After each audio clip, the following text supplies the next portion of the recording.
Hello teacher friends, welcome back to the Adapted Classroom and welcome back to the series How I Adapt That. Last time I showed you how I adapted a book using core words in AAC. Today I'm going to show you how I physically adapt a book using items that I got from the Dollar Tree. Boom, I got some clips, I got a display thingamabob, hook and loop fasteners, aka Velcro, non-slip shelf liner. I have this red tray, clipboard, and a binder.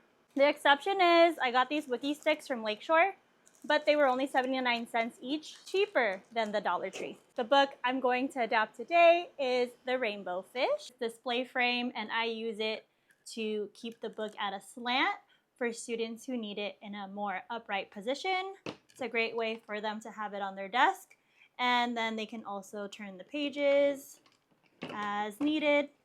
If you have a student who tends to knock things off of their desk and can't keep a book on their desk, or a student who has physical limitations where they can't keep the book stable, you can add the hook and loop fasteners to the back of the cover of your book and to the back of the tray.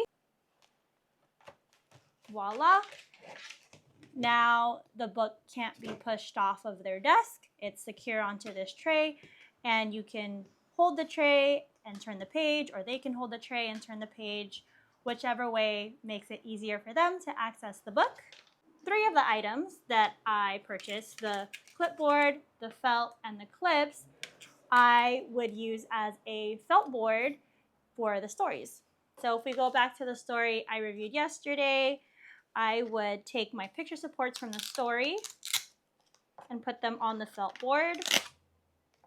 And that way they're all housed in one place and students can easily access them. So that way when I'm going through the story, the student can have this on their desk, or you can carry this as you read the story out loud. We have giraffe. He was too tall. And then what I did here was take the non-slip shelf lining and put it on the top of a binder and clipped it. So now it acts like a slant board. This is a 1-inch binder. I typically use a 3 to 4-inch binder, but it works. So if you had a student who just needed the book at a slant, you could put the book on this slant board and it wouldn't slip off. See? The higher I put it, it still doesn't slip off because it has that non-slip shelf liner on there, which is just a great way to give students who need that visual support and that physical support without the book sliding down. Almost forgot my wiki sticks. So what I use the wiki sticks for is I typically, because it is a moldable, bendable, wax-like thing, I typically use it to trace the title of the book, and that way the students have tactile input and they can trace it with their fingers. But because the words are so small on this book, I'm just going to put it around the title, and that way you could say, the title of our book is The Rainbow Fish, touch Rainbow Fish, and they could touch the title, and that way they have the tactile input as they touch the title. It gives it more meaning and gives them that input they need if they are a student who needs that.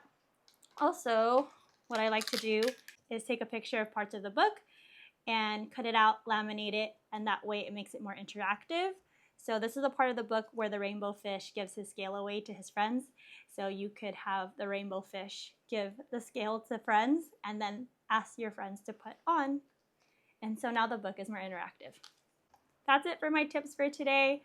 I hope this helped you. I'll be back tomorrow with more ways that you can adapt your classroom to fit the needs of your students. Bye!